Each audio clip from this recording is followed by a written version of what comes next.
Halo, jumpa lagi dengan saya Om Jonire dan samping saya Om Masa. Sebelum masuk di podcastnya, izinkan saya dan Om Masa mengucapkan maaf lahir batin. Juga apa Om? Udah minta maaf lahir batin Om. Ya kita 0-0 sekarang kayak gitu kan. 0-0 ya? Iya, 0-0 ya. Nanti habis acara ini Om tak jendul 1-0 lagi. Terus minta maafnya? Habis itu minta maaf lagi, masih berlaku lah ya. Oh ya, tahun depan ya. Tahun depan ya? Tahun depan. Makanya. Ya, jadi ya habis liburan Idul Fitri, kamu liburan kemana? Enggak bagi-bagi aku. Di Surabaya? Ya. Enggak toh? Ya kurang lebih Surabaya. Nggak mau ngaku dia. Ya, jadi teman-teman, kita kembali lagi di meja dan kita ada banyak tema sepeda menarik muncul di dunia sepeda dalam sebulan terakhir.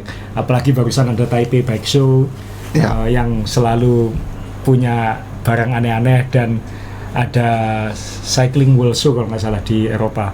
Itu juga ada barang yang menarik dibahas. Di luar ada beberapa sepeda unik yang pengen kita bahas. Tapi sebelumnya kita mau ngompori Blitar dulu ya Om. Ya. Om Re ikut 80 kilo non kompetitif atau ikut 100 kilo race? 80 non kompetitif. Saklek. Maksudnya? Pasti. Loh, iya toh.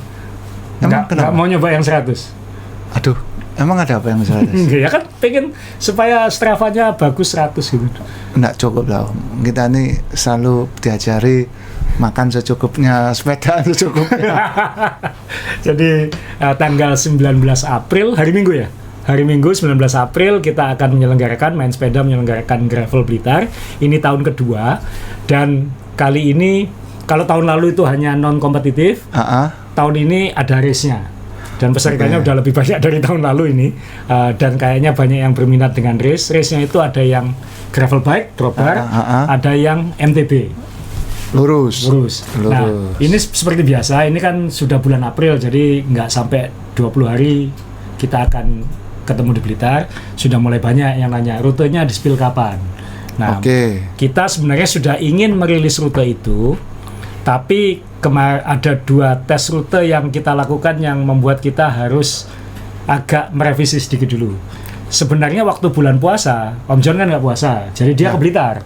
Digoes Om, dari Surabaya ke Blitar, digoes, habis itu dia ngecek rute yang 100 kilo. Hari yang sama? Hari yang sama, besoknya ya?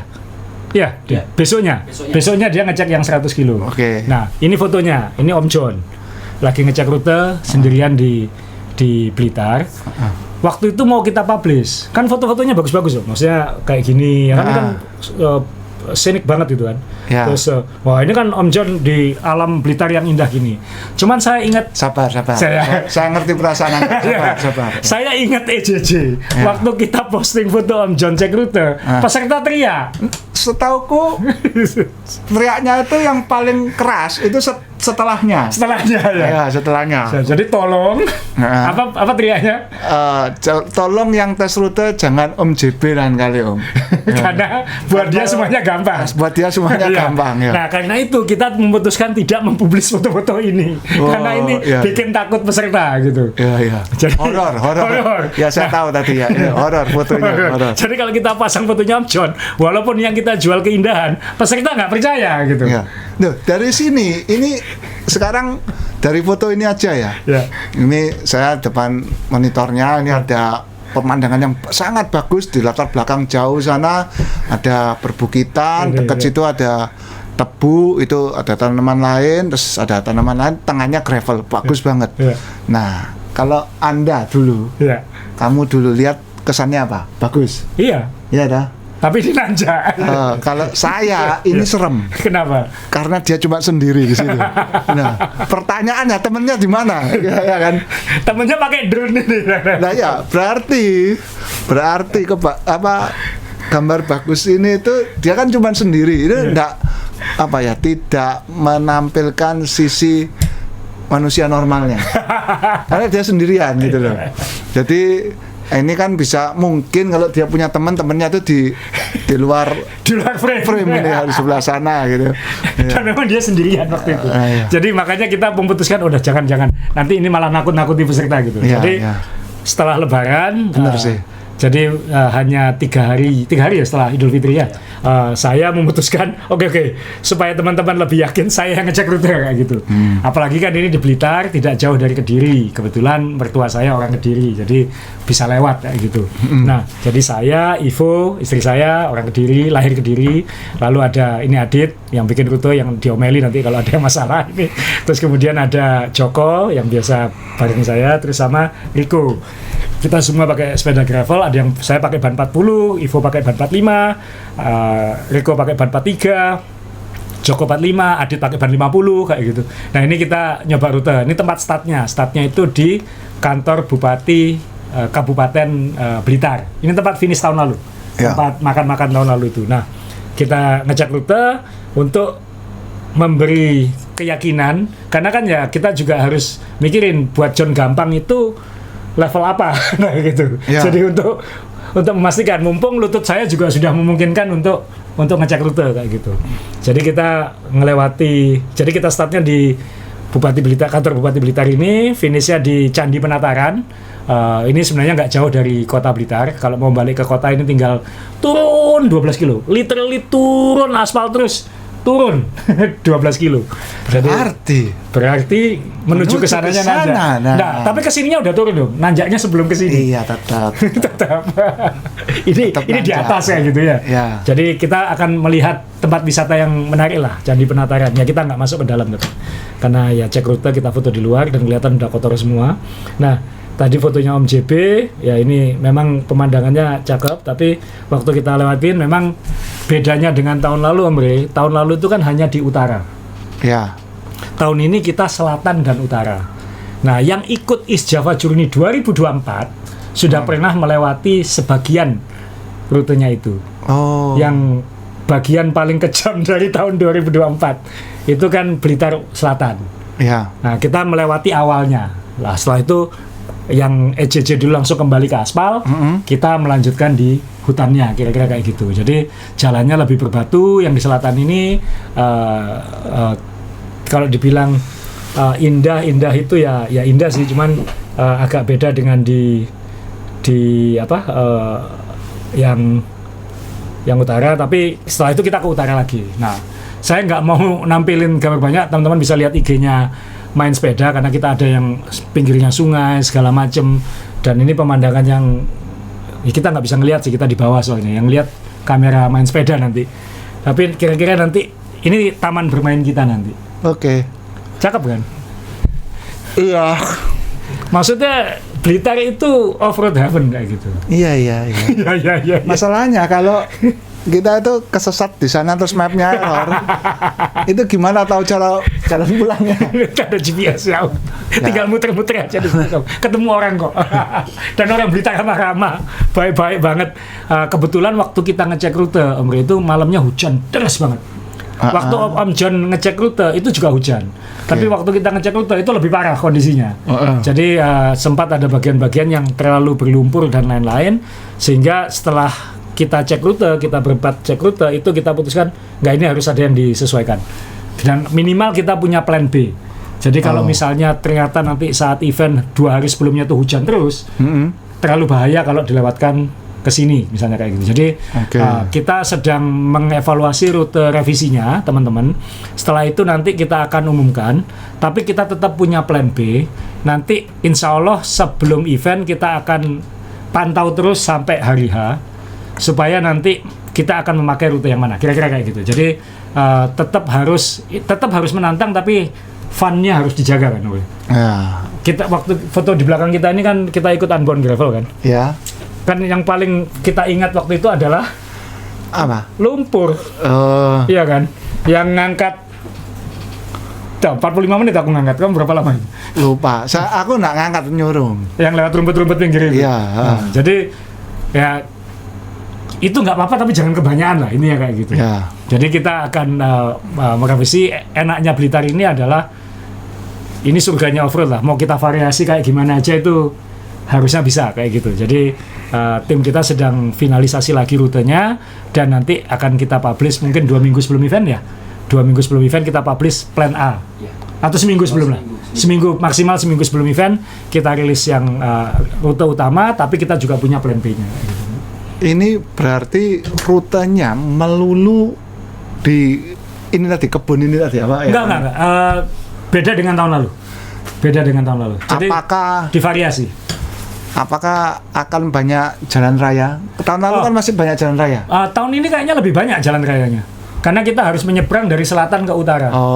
Berarti jadi sebenarnya lebih banyak aspalnya, cuman yang di selatan itu gravelnya lebih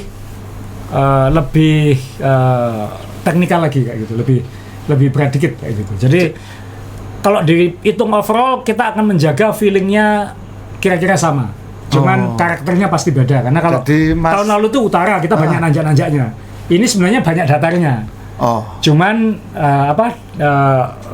lebih jalannya lebih menantang kayak gitu aja. Kayak tadi yang batu-batu tadi loh misalnya. Ini kan tidak EG-nya turun 100 ya.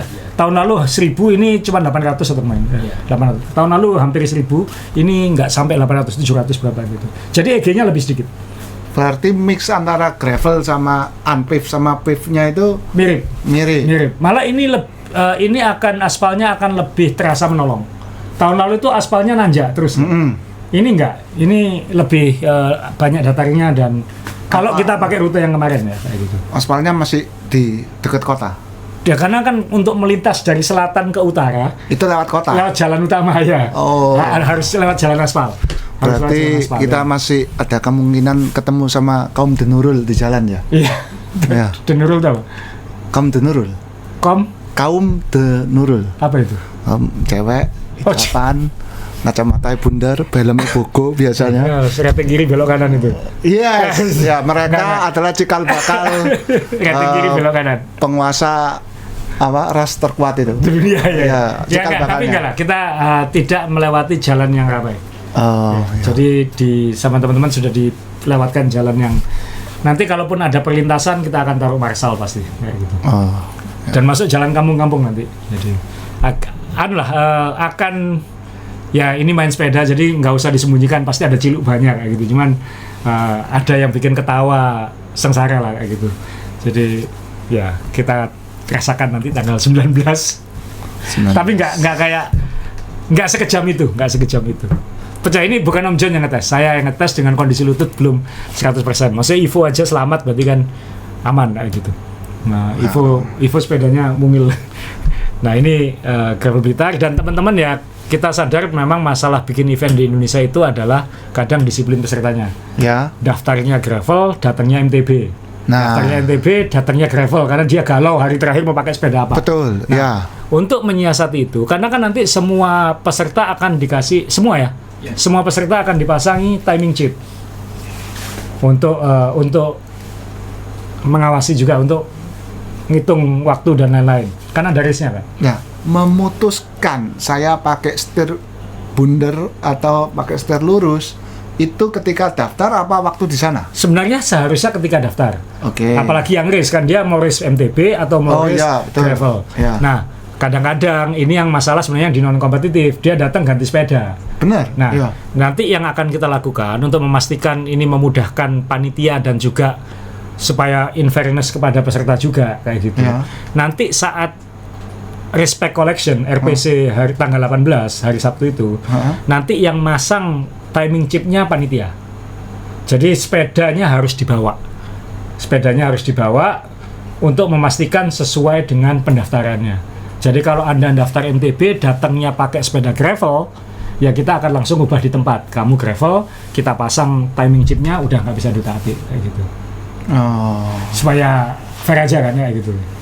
Tapi dengan ini bisa ganti sampai waktu masa sebenarnya bisa. Sebenarnya secara teori bisa kalau mau melakukan, tapi jadi nanti panitia ya akan lihat, enggak, kamu daftarnya gravel, kita ganti ke MTB ya, kayak gitu aja kan, supaya gampang, sama-sama gampang aja ya. Asal enggak yang 100, soalnya ada itu kategorinya sendiri. Ya, kalau yang balapan yang 100 kilo ya seharusnya dia mau balapan MTB kok masa datang pakai gravel kan kayak gitu. Nah, itu mungkin ya kita diskualifikasi lah kalau dia sepedanya nggak sesuai dengan pendaftaran. Tapi untuk non kompetitif kita kategorikan itu karena kita juga pengen tahu untuk mengukur juga kan gravel bike sama MTB ini balance-nya seperti apa. Untuk data panitia juga, data industri juga penting itu sebenarnya. Dan teman-teman kan ada 2 gravel tahun ini, ada Blitar, ada Glenmore. Akan sangat beda karakternya. Blitar ini technical akan lebih menguntungkan ban yang besar, MTB maupun gravel bike. Jadi kita rekomendasi ban 40 mm atau lebih besar. Saya nyoba pakai ban 40 mm dan cenderung semi slick ini, tengahnya. Om John juga pakai, itu agak struggle dikit. Bisa, buktinya saya bisa. Cuman akan lebih nyaman kalau pakai ban 45 atau lebih. Tapi ban 40 bisa asal paculnya lebih dalam, lebih tebal kayak gitu. Nah, itu mungkin rekomendasi kita. Karena banyak yang nanya, "Sul, kamu pakai ban apa?" kayak gitu. Saya ngecek rutenya pakai Vittoria Terreno Dry. Ya, kurang wet. kurang menggigit. Jadi saya akan ganti pakai ban yang lebih lebih pacul. Nah, itu. Nanti Glenmore itu semi slick akan lebih cepat. Karena dia lebih kayak Unbound. Unbound kan cenderung semi slick kan ya. Akan lebih main speed. Jadi 2 gravel kita ini karakternya akan beda. Jadi menarik untuk dicoba dua-duanya. Jadi itu gravel Blitar. Sampai yang sudah mendaftar terima kasih. Kita ketemu di Blitar tanggal 19, tanggal 18 dan 19 April. Nanti bisa kalau pengen enjoy kan tinggal cari Omri, nanti mungkin ngikutin. Atau Omri pakai gravel bike atau MTB? Masih galau? Belum tahu ya.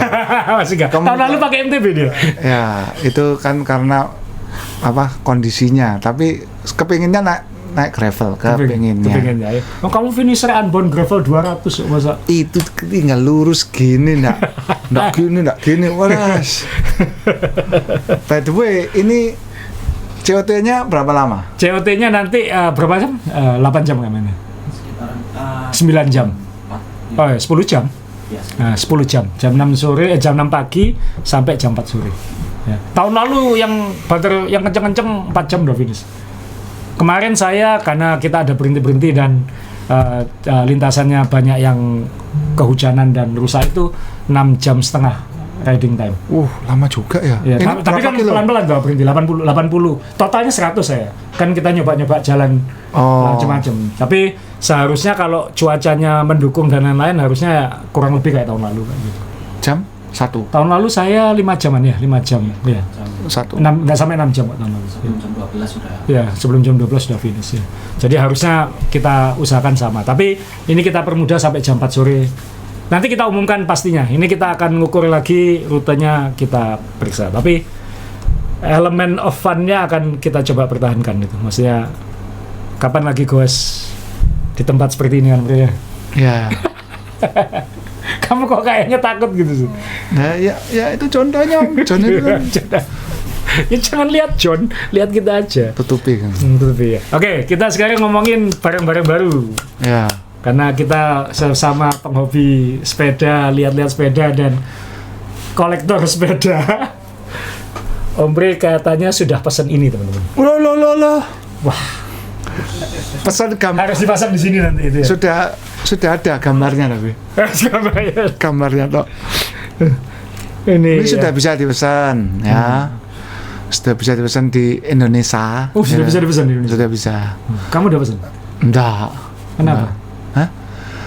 Aduh, sepeda sebagus gini nih apa ya? Mancalnya sama karakter saya kok aman ya. Jadi teman-teman, nanti pasti kalau saya yang naik, ayo Om, ayo jak balapan ya. Sepeda ini sudah apa ya? Ya ini kan bisa punya kontrakan 20 tahun sama. Berapa harganya Om di sini di Indonesia? Sekitar 400 juta ya. Ini mungkin sedikit lebih mahal dari McLaren. Oh ya? Loh, tapi jangan lupa kalau mungkin sekarang di kurs sepeda Anda mungkin lebih mahal dari ini. Oh iya dah. Nah sekarang kan dolarnya naik. Oh yes. Punya ya, kan? Lebih bergengsi daripada ini berarti. Ya. kalau secara kalau kalau secara kurs ya. Secara kurs. Kalau nggak salah waktu dulu itu lagi rendah-rendahnya dolar kalau. Iya. Waktu Anda dapat itu, ya kan? Ya. Iya itu 27 ya, 27.000. Paling berapa? 27.000 toh? Iya, Betul loh. Iya. Nah, lebih mahal hari ini. Iya ya. Iya. Berarti McLaren di atas Bugatti ya. Ya mungkin ya, karena secara mengeluarkan sepeda yang kolab sama sepeda McLaren sudah beberapa kali tahu setauku. Iya, nah, dengan Specialized ya. Nah, iya, kalau Iya. Bugatti ini sama Baru ini. Focus baru ini. Ya ini Focus ya teman-teman. Jadi Focus kan punya sepeda aero yang Factor ya. Faktor itu loh, Nah, ada sama-sama F-nya. Mohon maaf, ini Faktor bukan Fokus. Oh iya, Ya. Faktor. Faktor ya, ini mereka di sini Faktor. Baca yang lengkap, jangan suku kata pertama tok. Faktor. Iya, Faktor. Nah, Faktor mahalnya. Ya. Jadi ini sepeda Faktor ini, mohon maaf, kita karena F itu ada Fokus kan yang kamu punya Fokus soalnya dulu. Iya. Kamu nggak punya Faktor loh, kamu punya Fokus loh. Iya. Ya. Jadi ini Faktor itu ngeluarin sepeda aero yang sempat bikin heboh ini dengan fork yang lebar itu. Dan setelah itu dia baru-baru ini selama bulan puasa kemarin merilis yang versi Bugatti-nya. Dan ini lihat layap karbonnya, wah, dipamerin. Jadi ini nggak dicat ya, layap karbonnya ditunjukin seperti ini dan semuanya di branding Bugatti ini. Warnanya warna Bugatti banget. Kemudian fiturnya misalnya forknya ini kan bannya ini juga dikasih warna birunya itu. Mana tadi ini nih. Jadi ada kayak fairing apa ya ini, kayak aero, fitur aeronya di forknya seperti ini. Kemudian carbon chainringnya ini SRM ini. Ini kayak punyamu nih, Om. Enggak. Kamu kan punya ini. Cuma pedal aku. Aku nggak punya cranknya. Punya dia punya. Enggak. Nah ini di logo Bugatti juga. Jadi ini sangat Bugatti. Wheelsetnya ini, bannya pun ini Continental di logo Bugatti ya. Nah GP5000 PT, ya. Ini kembangnya GP5000. Jadi sangat ya pasti sangat sultan ini. Jadi hebat. Ya saya dalam hati saya waktu ini dirilis, ini pasti ada orang Indonesia yang beli. Itu pasti. Pasti ya. Pasti. Itu wheelsetnya apa? Bukannya Faktor punya sendiri Black Ink? Iya, Black Ink kalau nggak salah. Tata, saya lihat cek. Ini nih. Oh iya, Black Ink. Ya. Black Ink. Betul. Black Ink kan, dia punya Black Ink. Brandnya dia sendiri. Black Ink. Jadi ini Hyper 62. Setelah sekian lama nggak ada berita sepeda sepeda mentok gitu. Akhirnya ada gini kan. Walaupun ini bukan untuk konsumsi massal, tapi kan kadang-kadang kita sebagai penghobi sepeda kan senang lihat gini-gini ya. Misalnya kan ada, wah apalagi nih yang baru ya, apalagi nih yang baru ya, kayak gitu. Jadi lihat aja. Apalagi megang kan lebih senang kalau ada sepedanya. Kemarin kalau kita ke Taiwan nonton sebenarnya, bisa megang sebenarnya. Dia bikin dia nggak bikin acara di Taipei Cycle-nya, dia bikin acara di luarnya. Dia kan booking cafe gitu di luarnya, bisa datang. Cuman kan kita nggak ke Taipei tahun ini, jadi nggak bisa megang, megang doang. Untung saya sudah nggak kayak dulu, gitu. Apa tuh? Ngeklik. Oh iya. Iya. Tak perlu lah Om. Oh nggak perlu ya. Tapi ya senang lihat ya, senang ada bahwa dunia sepeda masih ada upaya untuk halo effect, apa namanya? Kan halo effect ini kan, jadi kayak dia tidak untuk meraih omset, jadi dia mungkin tidak akan dapat banyak penghasilan dari ini, tapi ini menarik banyak perhatian ke dunia sepeda. Oh iya. Halo ya. Halo effect. Jadi ini Bugatti, jadi kita tunggu di Indonesia siapa yang punya. Semoga dipakai ya, bukan cuma dipajang. Karena sepeda saya pun yang paling mahal pun saya pakai. Saya hajar maksudnya. Sampai bannya rusak dua-duanya itu. Padahal bannya khusus itu. Tarmac sama Vingi itu. Yang tarmac ya bannya tubular kan. Bannya sobek, akhirnya ganti Continental biasa. Agak sedih aku. Cuman ya udahlah, kan nggak bisa beli. Kan bannya khusus. Jadi ya sudahlah. Jadi ini ya itu, kalau itu ban Bugatti-nya sobek mau beli di mana? Oh iya. Kan jadi Continental biasa. Itu warna birunya ikut enggak dong. Warna biru bisa dicat lah. Kalau ban merek ini loh. Oh, yang ada tulisan Bugatti-nya. Iya, ini lah Bugatti-nya ya. Masa terus di stensil sendiri bannya. Disimpan di sini setahun sudah retak-retak kan. Retak iya. Kayak gitu. Jadi ya ini kita tunggu di Indonesia seperti apa. Nah, kita sekarang ngomongin sepeda Aloy dulu ya, Om ya. Ya. Jadi ini Cannondale Cat 14. Jujur, Om Bre, saya ini fans Cannondale. Oke, ya. Saya mungkin sudah berkali-kali karena podcast kita udah bertahun-tahun. Dulu pasti pernah tahu saya ngomong bahwa sepeda favorit saya itu Cannondale Super 6 Evo. Ya. Sampai punya 7 biji kayak gitu. Dan saya sangat suka sepeda aluminiumnya Cannondale karena itu selalu jadi benchmarknya semua sepeda aluminium. Bahkan dianggap lebih hebat daripada sepeda karbon, sejumlah sepeda karbon kayak gitu. Aloy tapi bisa ngalahin kan Cannondale Cat 10 misalnya. Ya. Itu kan legendary banget. Jadi Cannondale ini termasuk pionir sepeda aluminium high performance kayak gitu. Sepeda Cat 10 teman-teman, itu kalau Anda bisa dapatkan, itu masuk kolektor item. Saya ngelihat di marketplace Indonesia banyak yang jual di bawah 10 juta frame-nya. Cannondale Cat 10. Masalahnya nggak ada ukuranku, itu aja. Oh. Selalu ukuran 48 atau 50. Jadi kalau ada yang punya ukuran 54, Nih. tolong komen di bawah. Ya. Kalau Anda jual, saya mungkin mau beli kayak gitu ya. Ya. Jadi karena saya pengen punya Cat 10. Saya dulu punya Cat 12. Saya pernah pakai Cat 10, tapi waktu itu bukan punya saya. Tapi waktu itu yang keluar bukan Cat 12, saya beli Cat 12. Cat 12 terlalu kayak karbon. Terlalu pengen jadi karbon. Nanti ini tema pengen jadi karbon ini akan kita bahas ke titanium juga lah. Nah, kemudian ada Cat 13. Ya. Cat 13 itu malah bentuknya ikut drop stay. Jadi bentuk tradisionalnya CAD itu hilang kayak gitu. Oh. Dia malah pengen benar-benar jadi kayak karbon kayak gitu. Dan waktu itu beratnya juga enggak. Jadi benchmark saya waktu bikin Wednesday Aluminati itu Cannondale Cat. Bahannya pun saya pengen sama kayak gitu. Saya bilang ke pabriknya saya pengen bahannya kayak Cannondale Cat. Jadi itu mirip dan benchmarknya waktu itu memang Cat 13. Kalau daripada Cat 13 mending Aluminati saya lebih enteng kayak gitu. Okay. Tapi saya nunggu habis ini apa gitu. Kok nggak keluar lagi. Nah, akhirnya keluar Cat 14. Nah, ini kayak Cat 10 lagi modelnya. Lebih tradisional kan? Ya. Cuma double triangle biasa. Double triangle biasa. Jadi tidak sloping, ininya seat stay-nya naik ke atas. Wah, ini langsung menarik ini. Apalagi warna raw aluminium kayak gini kan. Wah. Dan karena Cannondale sudah satu grup sama Santa Cruz dan Cervelo, sekarang wheelsetnya pakai reserve dia. Jadi yang diakuisisi yang mana? Cannondale yang semua diakuisisi karena perusahaan holdingnya yang namanya apa gitu. Itu beli Cervelo, itu beli Santa Cruz, itu beli malah kalau nggak salah yang utamanya Santa Cruz ya malah. Cuman saya lupa pastinya karena brand Cannondale khususnya udah pindah-pindah terus ini. Pindah pemilik terus. Nah, ketika Cat 14 ini keluar, wah ini menarik. Begitu lihat harganya, kok sudah bukan harga aluminium. Kalau nggak salah harganya 1.800 US. Kalau nggak salah di Indonesia berapa? 30 juta frame set. Iya, segituan. Untuk sepeda Aloy. Makanya saya bilang, saya langsung begitu ini dirilis lihat harganya saya langsung cari Tokopedia dan Shopee nyari Cat 10 lagi, Om. Makanya kalau ada yang punya Cat 10 size 54 frame-nya mau dilepas tolong kabari ya di komen. Karena saya pengen punya itu.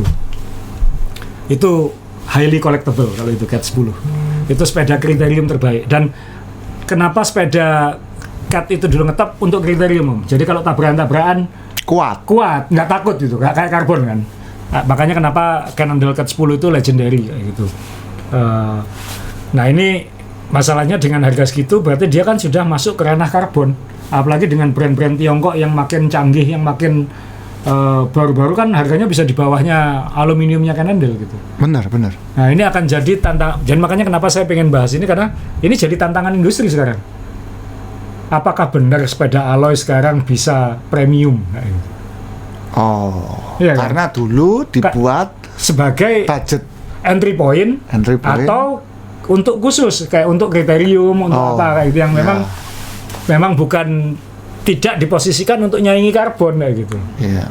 Nah ini kan dia kayak karbon wannabe lagi kayak gitu kan. Iya. Dan saya baca katanya banyak reviewer kayaknya kurang sering karena geometrinya juga sudah nggak lagi crit bike misalnya kayak gitu. Karena Cannondale yang baru kan lebih top-topnya dibuat panjang lagi kan kayak sepeda bule kan.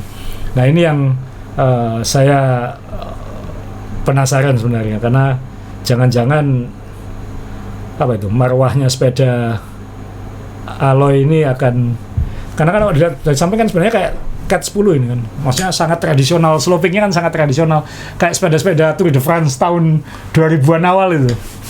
Menarik waktu, wah ada Cat baru gitu. Saya excited langsung gitu. Begitu lihat harganya agak lemes. Satu faktor itu aja langsung lemes ya. Kenapa? Satu faktor itu ya. Tapi nggak kaget karena Bugatti kan. Hah? Ya kan nggak, maksudnya harga segitu kan kita nggak perlu kaget melihat harga sepeda Bugatti harga 400, oke lah. Saya udah menebak. Oh iya. Harganya berapa? Karena kan ekspektasinya ini pasti mahal. Kayak Oh gitu. iya. Kayak misalnya waktu S-Works ngeluarin versi McLaren kan kita tahu pasti mahal kayak gitu kan. Ya. Iya. Nah, tapi ketika sepeda alloy di launching harganya kayak karbon itu langsung serius ini.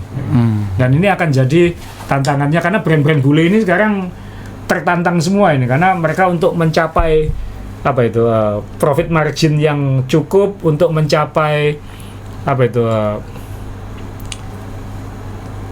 revenue yang baik dengan margin yang baik itu kan tertantang sekarang gitu. Karena Dengan kan adanya brand-brand Cina. sebelum itu mereka tuntutan investornya akan tinggi. Karena kan rata-rata sudah jadi permainan kan. Dibeli ini kayak gitu. Kemudian muncul, nah dan mungkin karena demandnya turun setelah pandemi. Ya.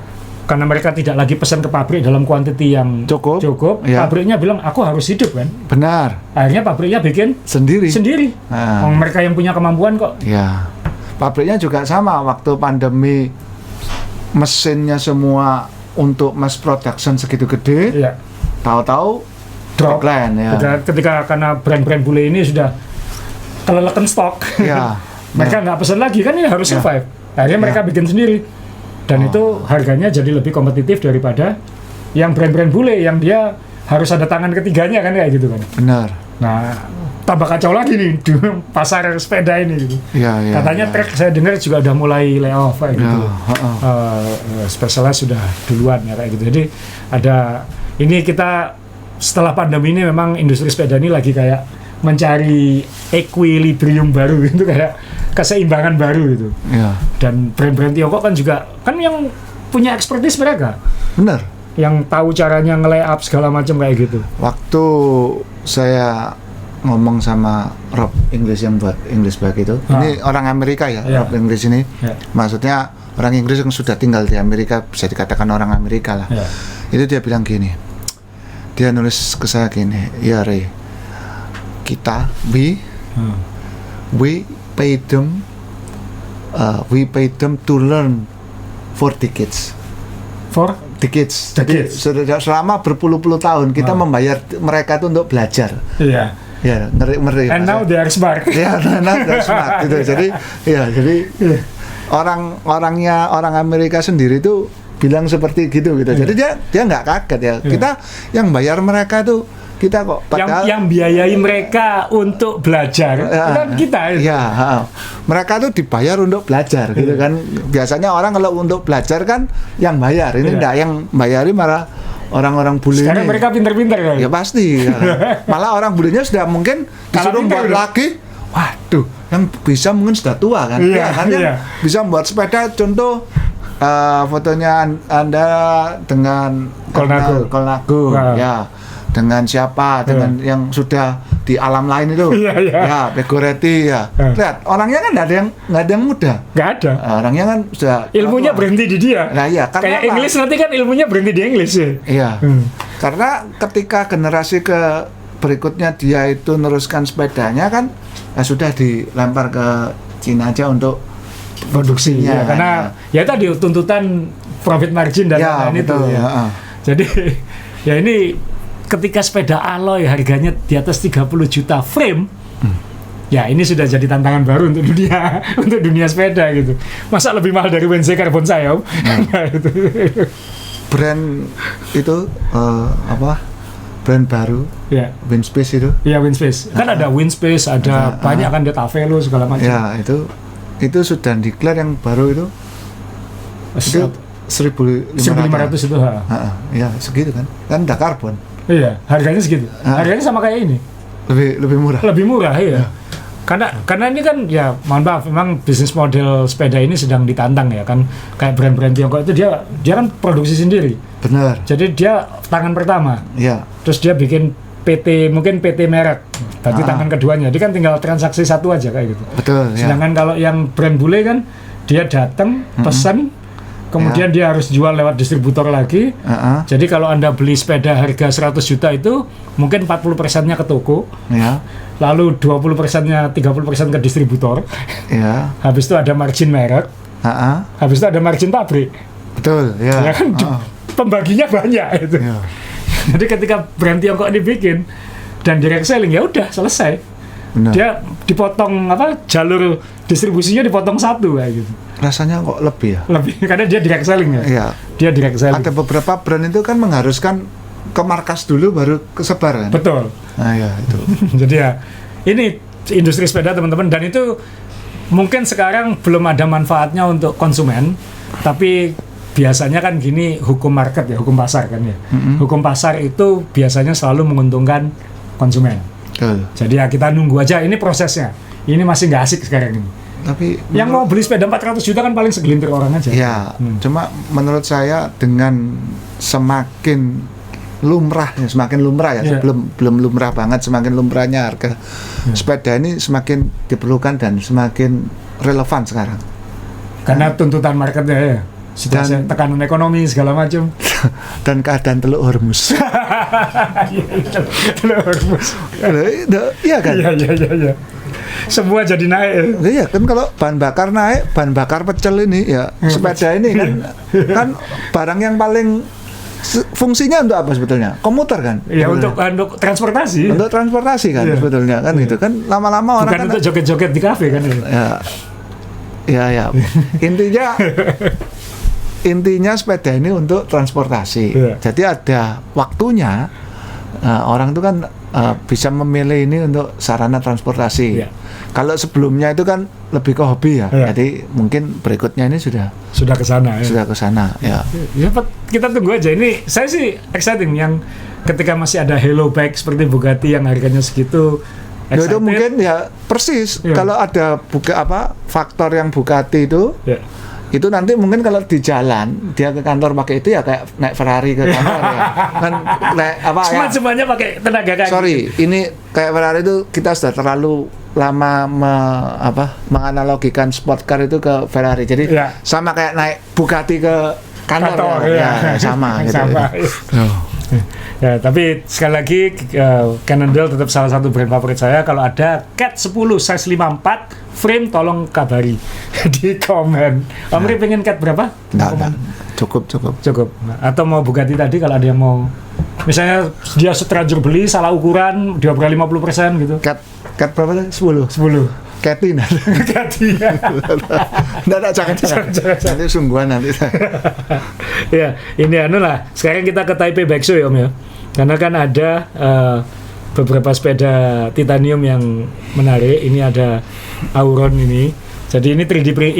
Ini bukan 3D printed. Ini ngelasnya seperti Specialized Sprint. Alley Sprint yang sepeda kriteriumnya Specialized yang aluminium.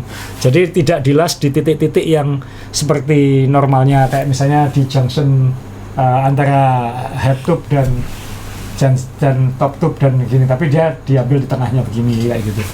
Jadi ini weldingnya yang beda, dan ini misalnya jadi ada junction-junctionnya ini dia bukan 3D printed kalau nggak salah, dia kayak di molding atau diapain kayak gitu. Jadi ya ini ada anunya di sini.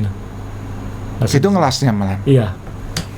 Agak beda dengan titanium biasa. Nah, di sini misalnya. Jadi tidak di titik-titik yang normal, tapi di titik-titik mirip seperti Alley Sprintnya Specialized menurut saya. Nah, ini juga saya ngeliat kan titanium ini kan kebetulan aku sendiri ngerasakan di Wednesday setahun terakhir ini titaniumnya yang laku kan, maksudnya banyak yang kayak bestseller kita tuh yang titanium lah kayak gitu. Nah, karena kan memang ngasih sesuatu yang beda kayak gitu. Nah, saya jadi ingat Tapi sebelum itu ini ada lagi yang 3D printed, sorry sekalian aja dah. Ini ada yang 3D printed di Taipei ini yang lebih excited mungkin ya. Ini merek Laget ini ya harganya 8.000 US ya teman-teman, frame set. Ini tipis banget karena 3D printed titanium. Jadi sudah dibentuk seperti karbon. Katanya ini satu frame butuh seminggu ngeprintnya. Oke. Satu frame. Makanya harganya 8.000 sampai 8.000 itu. Jadi ini sudah nggak kayak sepeda titanium, sudah kayak sepeda karbon. Tapi saya jadi ingat waktu saya ke pabriknya Moods. Jadi saya ini fans titanium. Kenapa itu di WNC saya bikin titanium? Karena saya dulu penggemar Moods. Merek Moods itu kan Ken Erickson yang bikin dulu aslinya. Nah waktu itu saya ke Colorado, ke Steamboat Spring, lalu ke pabriknya Moods, ketemu terus ke bengkelnya Ken Erickson karena Erickson sudah keluar dari Moods. Kemudian saya suka, terus saya langsung pesen gitu. Saya mau beli yang ini. Waktu itu yang paling mentoknya, yang versi paling mentoknya Moods. Sama orang Moods malah diginikan. Azrul, kamu pengen sepeda titanium atau sepeda karbon? Saya pengen sepeda titanium. Saya pengen punya sepeda titanium Moods. Dia bilang, kalau gitu jangan beli yang ini, kamu beli yang ini aja. Disuruh beli yang lebih murah. Yang Famoods yang biasa. Kenapa Famoods yang biasa? Kamu kan pengen sepeda titanium kan? Iya. Kalau kamu beli yang itu titanium yang pengen jadi karbon. Kalau kamu beli titanium yang pengen jadi karbon, beli karbon aja. Pasti lebih enteng, bisa dicun segala macam kayak gitu. Kalau kamu pengen sepeda titanium, ambil yang ini. Rasanya kayak sepeda titanium karena sepeda titanium itu punya karakter yang khas. Ya, ini orang Moods yang ngomong. Ini salah satu petingginya Moods yang ngomong. Iya. Sampai ngomong kayak gitu. Jadi ini enggak suka. Saya mau beli yang mahal nggak boleh, suruh beli yang lebih murah. Jadi ini kalau mungkin waktu itu yang RSL ya. RSL waktu itu ya. Jadi ada waktu itu ada Moods RSL, ada Famoods yang biasa. Nah, sama dia, kamu jangan beli yang RSL. Ini titanium yang pengen jadi karbon. Kamu sudah punya banyak sepeda karbon katanya. Kamu yang ini aja kayak gitu. Akhirnya Om John bilang sama saya belinya yang itu. Native titanium. Ini titanium itu kayak begini. Gitu. Nah, jadi ketika bikin sepeda titanium, saya sama John putusin kita tetap pengen titanium kayak gitu. Bukan kan kita ditawari juga sama supplier kita, ini di 3D printed aja. Tapi oke, boleh di 3D printed tapi jangan yang menghilangkan karakter titaniumnya kayak gitu. Jadi ini contoh di belakang saya ini Journey Titanium Evo yang baru ya, ini punyanya Evo. Jadi ini ukuran mungil banget, ukuran 4546 ini. Jadi yang 3D printed cuman BB-nya sama belakang. Supaya apa? Ininya tetap khas titanium kayak gitu. Chainstay-nya ini ya? Ini nih BB, bottom bracket-nya. Bottom bracket-nya. Dibentuk supaya bisa. Yang ini enggak? Ya ini 3D printed ini. Ini 3D printed. Jadi jangan ngubah esensi titaniumnya, karena saya mengutip orang Moods, kamu pengen sepeda titanium atau sepeda karbon? Gitu. Jangan titanium yang pengen kayak karbon. Nah, itu kata orang Moods yang jadi benchmark saya selalu, dan saya sampai hari ini ngefans sama Moods kayak gitu. Kalau dia kan English. Iya kan, kamu ngefans English. Kamu punya Moods kan dulu? Enggak sempat. Firefly. Sama Number 22. Iya. Number 22 itu punya nggak ya? Punya. Enggak. Yang dice biru itu bukan? Itu Firefly. Ya. Itu Firefly. Sepeda Omri banyak kok, tenang aja. Jadi itu titanium, tapi ya kalau Omri kan kamu pesan ke Inggris kan nggak mungkin Rob bikinkan sepeda yang kayak karbon, kan nggak mungkin kan pasti interpretasimu kan kayak gitu kan. Nggak, aku ngomongnya kayak gitu. Ngomongnya kayak gitu? Bikinkan yang karakternya kayak karbon. Iya. Terus ya udah, kamu pelanggan setia dibuatkan ya. Berarti kamu nanti ke Blitar bisa pakai English? Nggak tahu maksudnya. Tapi yang pasti bukan English karena sayang Om. Sayang catnya. Itu kemarin ngomong sama Daniel Bombom Malang. Dia aku mau pakai Bastion gravelku yang paling baru. Nggak eman, itu kena batu-batu segala macam. Ya. Sayang. Catnya itu soalnya apa ya? Ya sudah lecet-lecet. Tambah nggak karuan nanti. Jadi itu soal titanium. Nah ini kita sekarang bergeser ke aksesorium ya. Ya. Pedal. Nah ini Look. Kan pedal itu biasanya Shimano, Look atau ya Speedway sudah nggak terlalu sekarang.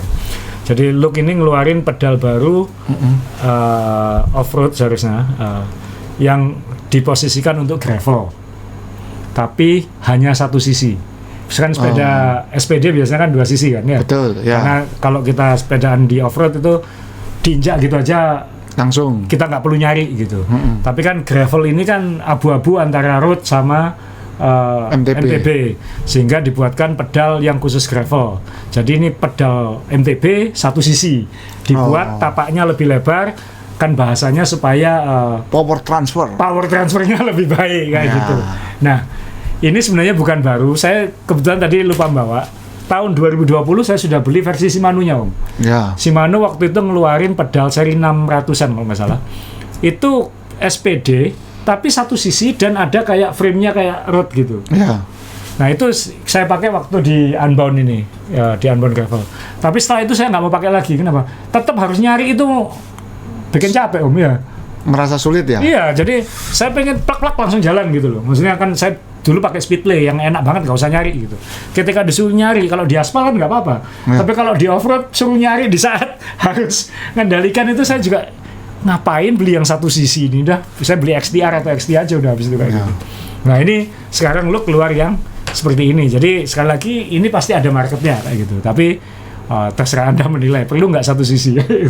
Kamu lihatnya kayak gimana? Kamu belum pernah pakai yang satu sisi? Belum.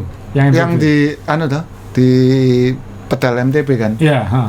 Belum. Lah salah satu enaknya fiturnya sepeda MTB pedal MTB itu enak kan ya karena 2 sisi itu menurut saya. Nggak usah nyari kan? Nggak usah nyari. Iya. Dan juga ada yang sebetulnya nggak 1 sisi, 2 sisi tapi sisi yang tidak sama.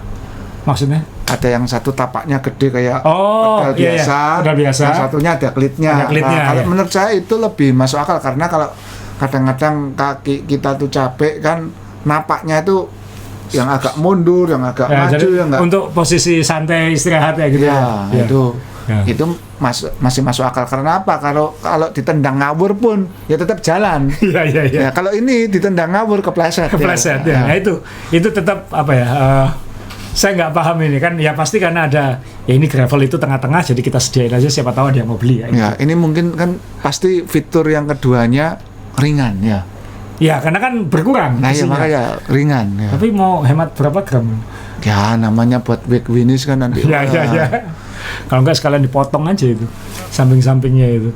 Tapi saya punya dan saya dulu pakai habis itu udah nggak pakai lagi. Saya terakhir pakai waktu EJJ 2025 ya saya masih pakai itu. Ya itu capek nyari. Ini apa bedanya sama road dalam hati saya gitu. Ya. Loh, tapi kalau road itu menurut saya tapaknya sepeda road itu lebih jelas. Walaupun dia satu sisi tapi kan lebar. Jadi ketika permukaan talapaknya itu gede ya. Iya, gampang kerasanya kan. Kalau jadi ditarik gini ini pasti sudah satu. Kalau ini kan kecil. Ini digini kan muter-muter terus gitu. Jadi ya nggak tahu. Saya belum pernah nyoba yang Look, tapi yang Shimano saya sudah nyoba yang satu sisi dan mending hemat uang Anda beli yang 2 sisi aja. Itu lebih fungsional. Tapi ya nggak tahu lah ini pasti ada marketnya gitu. Terus yang pedal berikutnya ini Power Meter Om Ri. Meshwork. Ini di Taipei juga kemarin muncul. Sekarang ini kan mungkin yang jadi panutan Power Meter itu Asioma ya. Iya. Apalagi baru keluar yang Pro yang Look itu menarik gitu. Karena punya saya yang Asioma yang lama ini baterainya sudah mulai ngedrop. Ya udah lama juga, udah bertahun-tahun. Bedanya apa yang Pro sama yang sudah nggak pakai bonggol ini. Lurus. Udah langsung ya. Udah langsung. Sudah didulukan yang versi Shimano-nya. Yang versi KO-nya mungkin karena ada Asioma yang lama, nunggu itu habis dulu baru dikeluarin yang versi KO. Tapi ini ada merek baru, katanya sih harganya $400. Katanya. Tapi kan biasanya nanti nggak segitu. Nah ini keunggulannya Meshwork ini, dia kerjasamanya sama Power to Mac. Power to Mac itu punyanya FSA ya. Ya punya FSA atau Powerbox. Lupa ya, FSA kan punya power meternya sendiri. Nah, ini dia itu bisa pindah-pindah pedal dengan gampang katanya. Jadi ya kayak punyanya Shimano itu. Kayak punyanya Garmin. Asyama. Kayak punya Garmin. Oh. Jadi kamu mau pakai body Keo, mau pakai body Shimano, mau pakai body MTB bisa. Oh gitu. Jadi dia dia jualannya begitu. Jadi ini contoh-contohnya. Dia itu yang MTB-nya. Ini yang MTB-nya, tapi ini kayaknya beda spindle. Jadi ini nih. Jadi ya ini jadinya kayak Asioma yang lama kayak gitu. Cuman ya moga-moga ya. Tapi kan harga power meter ini makin lama makin turun lah. Jadi semakin banyak pemain kan baik buat konsumen ya. Ya. Jadi kita tunggu ini kira-kira seperti apa. Itu satu. Terus yang berikutnya ini juga ini dari ban TPU kan makin ngetop. Nah ini ada merek TPU unik ini, Iron. Oke. Iron ini di ujung. Bedanya apa nih? Ini disuruh milih, jadi ketebalannya. Ini. Super light, ini super small. Oh, kalau ngomong ini harus komplit. Ini persis kayak kita ke apotek nyari proteksi ya. Iya. Mau untuk rasa atau untuk perlindungan ya. Betul. Aku makanya waktu di email ada ban dalam yang bisa milih ketebalan. Wah ini harus komplit ngomongnya. Kalau enggak nanti bisa apa misinterpretasi. Ya. Jadi kalau yang ini super light, ini yang paling ringan dan tipis. Ada yang tengah-tengah, extra light, extra strong. Ya. Terus ada yang terakhir ultra strong, tapi ultra airtight. Wah, jadi ini paling tahan apa? Nggak bocor ya. Lebih aman ini. Lebih aman, ya. Lebih aman, Nah, bener. Ini memang bener Om. Yang biasanya tebel itu lebih aman. Cuma nggak lebih tahan lama ya. Iya. Hah? Apanya yang tahan lama? Yang rasanya lebih, kita tidak bisa merasakan permukaan aspal kalau kayak gitu. Kan lebih keras sih, lebih tebal. Masa ya? Biasanya itu justru yang dikeluhkan. Ya, karena tidak bisa merasakan permukaan gitu. Itu, ya. Biasanya. Cuma ini udah ditulis ini road, ini MTB, ini city touring kayak gitu. Jadi ya kan sebenarnya ini kan gampang ya, Mas. Ini kan plastik kan sebenarnya kan ya. Iya. Jadi sebenarnya ketika nanti evolusinya TPU itu seperti ini sebenarnya ya wajar-wajar. Contoh sekarang juga ada yang 19 gram, ada yang 28 gram, ada yang 36 gram gitu kan. Untuk TPU ini. TPU kan gram-graman. Pakai gram dia ngitungnya. Kan ada apa? Tubolito dulu kan juga ada yang edisi yang X yang versi X itu. Yang kita waktu mau unbound beli nggak nemu-nemu itu yang versi X. Jadi yang lebih kuat itu. Jadi ya evolusinya seperti ini. Jadi kayaknya makin lama butil ini akan ya kalahnya sama TPU ketika TPU berevolusi. Bahkan katanya untuk road tubeless nanti semakin dimakan oleh TPU yang seperti ini. Nah ini kesukaannya Omri sekarang. Hah? Bikepacking, bolan. Jadi kalau sekarang ini kan Apidura, ya kan, kalau merek Indonesia ada Urban Case, ada Satset. Nah ini POC ikut-ikut main ini Om di sini Om. Dan warnanya harus putih gini. Nggak tahu, POC dari dulu kan kayak gitu. Dia ikut-ikutan ini Om, dia bikin versi POC-nya ini. Kamu kan koleksi beginian tuh? Enggak kalau koleksi. Kamu loh, aku pinjam tasmu, dibawa satu karung, pilih yang mana? Ya itu kan hasil mengumpulkan berapa lama. Hasil berapa lama dan berapa kali salah beli. Ya. Jadi, sekarang ada merek POC teman-teman. Jadi silakan Anda anak-anak ultra yang pengen matching sama helmnya. Dan sepedanya, ntar ini mirip brand apa? Prancis atau apa ya? Cycliste itu. Bukan Cycliste nama. Tasnya maksudnya. Siapa gitu? Iya, apa? Cafe de Cycliste. Bukan. Aduh, aku lupa. Tasnya maksudnya. Tasnya.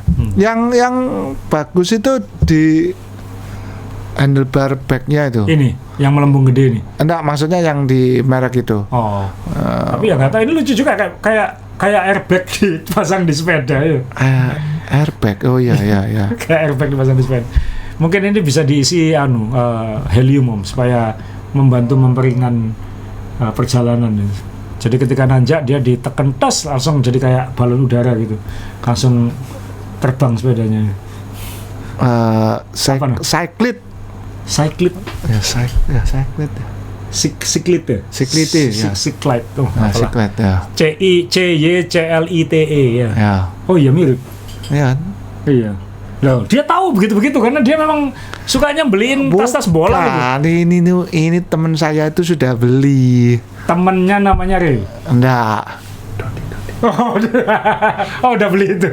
Sudah beli komplit dia. Udah beli komplit. Ya.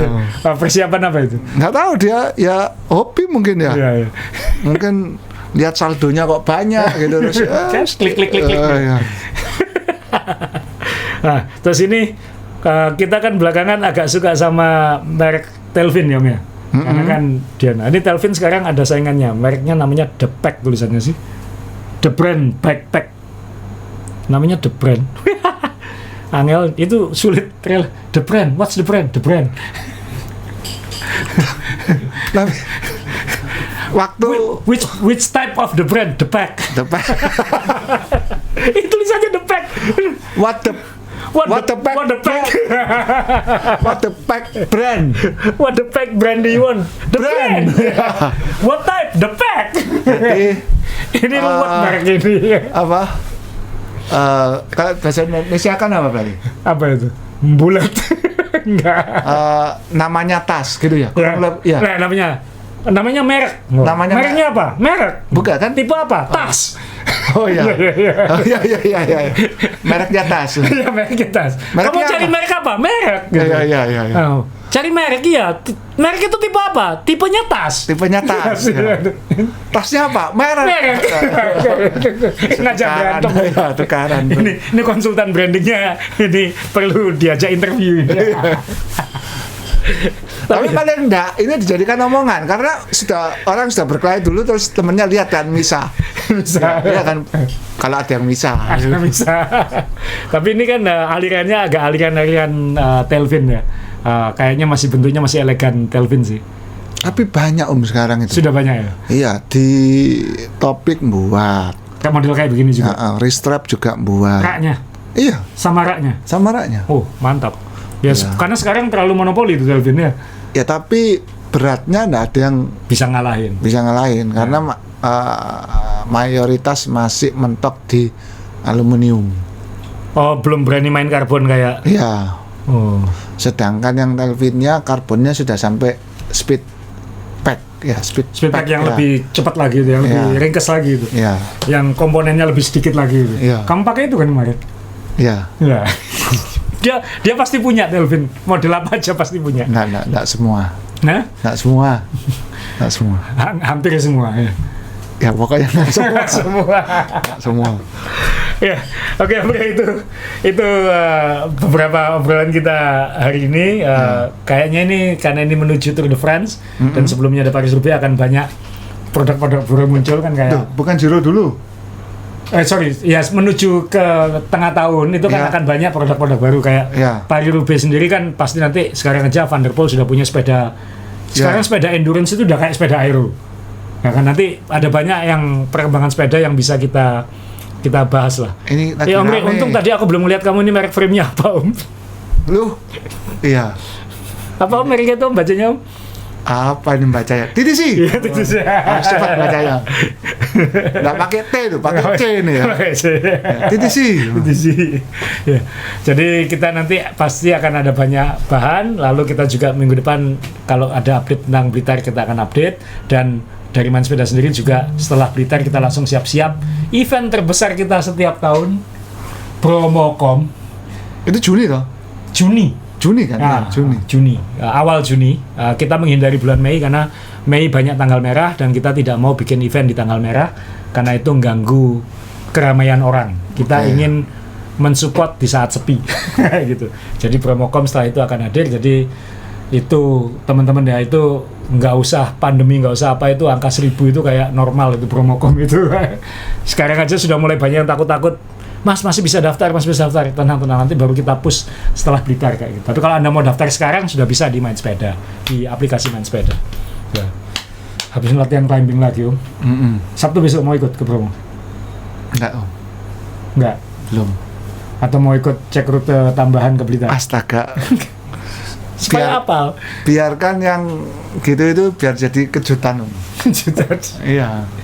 Kalau sudah dites rutenya itu persentase untuk nggak keluar waktu event itu lebih tinggi. Jadi lebih baik cilubanya nanti aja ya. Nanti aja.